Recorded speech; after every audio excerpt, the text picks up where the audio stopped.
All right, quick plug, and I'm going to get this out the way. For anybody that has a wrestling video that they want to put up, by all means, go by my Wrestling Fan Nation page on Facebook. You can actually find the link on my YouTube page. You can go straight there.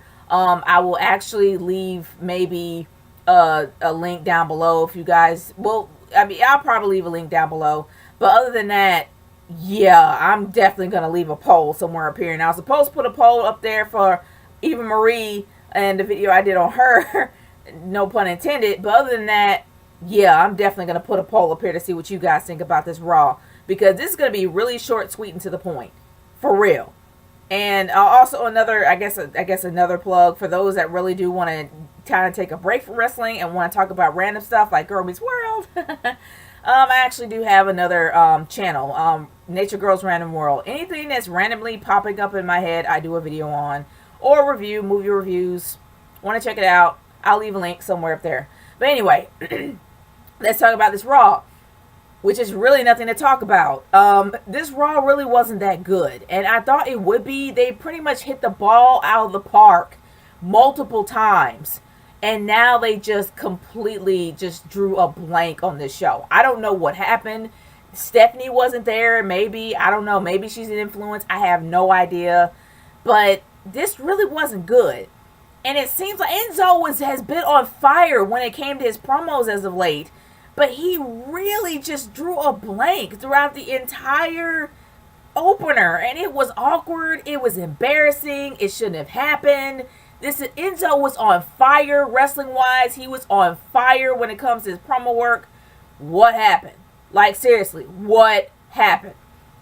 The entire promo itself was just ridiculous. And here's my question. We all know that Sasha Banks got married like less than a few days ago, and you got Enzo Amore talking about how much you really wanted to bone her when she just got married.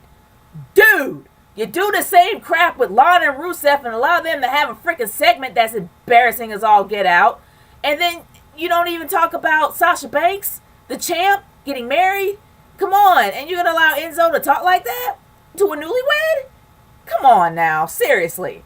But other than that, the only saving grace of this entire show was the vignettes they had on Finn Balor, Brock Lesnar, and Randy Orton. Those are the only saving graces of the show. And I guess I could say that the main event of the show was a haphazard main event. We didn't really expect to see a U.S. title match with Rusev versus Cesaro, but that match by far was amazing. And then we ended up seeing another amazing match with Sheamus versus Cesaro. Those two matches were great. Everything else was forgettable and stupid because of how short it was. This is you literally have 2 weeks before SummerSlam. This is supposed to be beefing it up. Now, I know that Raw is never going to be on point every single night, but at least be up to par.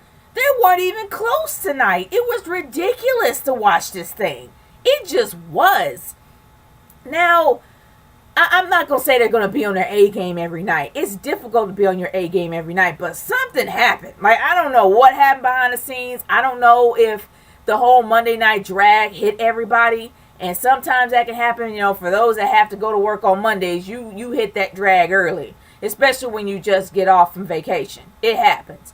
But other than that, it just seemed like the entire show was just a freaking drag. And not even Mick Foley could save this. Not even Daniel Bryan could save this. And speaking of D-Bry, everybody kept talking about how D-Bry was going to have a freaking heel turn tonight.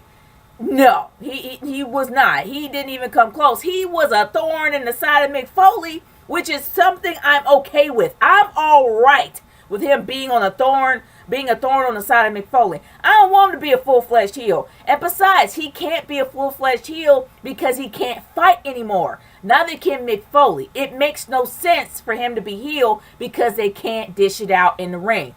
They can't. And sure, it'd be like, well, I'll get my company against your company and blah, blah, blah, blah. How petty is that? We've seen that with the McMahons. It's going to get old. It's supposed to be the new era. They can't go back to the old crap. Come on now. But other than that, I was happy not to see a complete heel turn by Daniel Bryan. And I was happy to actually see that Daniel Bryan is is like a thorn in the side of Mick Foley, and how they're going back at it like with the back and forth banter just in the sake of competition. I'm alright with that. But overall, y'all, this show was not that good. And it should have been a lot better than it was. But it wasn't. They've had a few matches that were the saving graces of the show, as well as the vignettes leading on up to SummerSlam. But that's it. That's it. That's all they had. We didn't see Nia Jax. We didn't have a Nia Jax squash match, but we had a Braun Strowman squash match. And I think these squash matches are getting old. It's time for them to actually have some decent opponents, as well as being in some decent feuds. That's all that I ask. But other than that, guys, I think this show is garbage. What do you think?